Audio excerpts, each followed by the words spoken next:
नमस्कार, मी पूजा केतली किचन मध्ये आपलं सर्वांचं स्वागत करते। आज आपण करणार आहोत तिखट अशी लसूण शेव। त्यासाठी लागणारे साहित्य: 2 वाटी बेसन, अर्धी वाटी तांदळाचं पीठ, 10-15 लसूण पाकळ्या, 2 चमचे तेल, नंतर अर्धा चमचा जिरं, अर्धा चमचा ओवा, 1 चमचा तिखट, पाव चमचा हळद, चवीपुरतं मीठ। आता आपण बेसन पिठामध्ये टाकण्यासाठी लसूण, जिरं, ओवा आणि मीठ असं आपण मिक्सरला ग्राइंड करून घेणार आहोत। आता आपण परातीमध्ये बेसन घेऊया, त्याच्यामध्ये तांदळाचं पीठ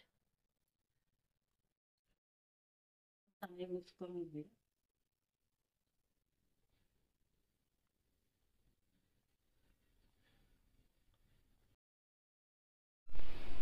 पण याच्यावर तेलाचा आता मोहन टाकून घेऊया।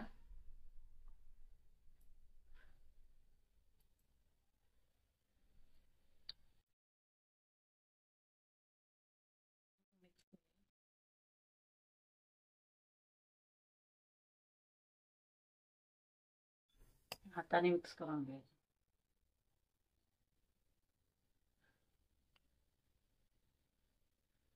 त्यानंतर याच्यामध्ये टाकणार आपण तिखट, पाव चमचा हळद। हळद जास्त टाकायची नाही, कमीच टाकायची।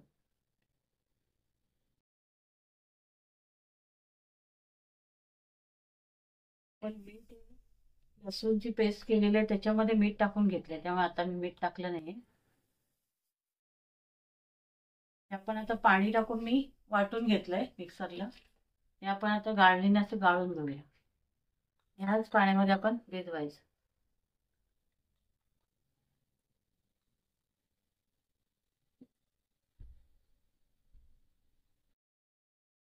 आपण हे चांगलं भिजवून घेऊया। आपण हे पीठ असं 10 मिनिटं मळून भिजवून ठेवलं होतं, असं ठेवायचंय, जास्त घट्ट करायचं नाही। आता आपण हे साच्यामध्ये भरून घेऊया। साच्याची चकती आहे ती आपण ही खरखरीत बाजू असते ती खालच्या साईडला घालायची, टाकायची खाली, शेव चांगली पडते। त्यानंतर आपण हे याच्यामध्ये पीठ भरून घेऊया।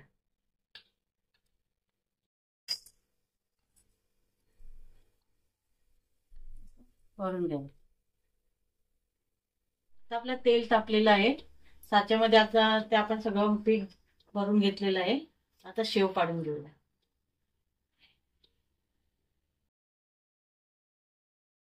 पण याची बारीक शेव घेतलेली आहे।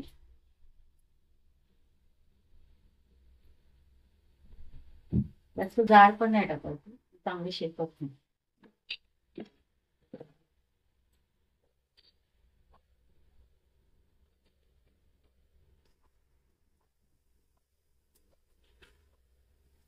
पलटी करून घेऊया आपण। आपली आता ही शेव तयार झालेली आहे। बुडबुड असे तेलाचे थांबले, सगळं शेकले असे कळतं, ते मस्त असा वास सुटलेला आहे। हे बघा, ही आपली अशी तयार झालेली आहे शेव। आपली तयार झालेली आहे लसूण शेव। खूप छान वास सुटलेला आहे लसूण आणि ओव्याचा। तर तुम्हाला ही माझी रेसिपी आवडली असेल तर लाईक, शेअर आणि सबस्क्राईब करा। ही रेसिपी तुम्ही नक्की करून बघा। ही तुम्हाला मी शेव आता तोडून दाखवते। खूप मस्त अशी कुरकुरीत झालेली आहे बघा।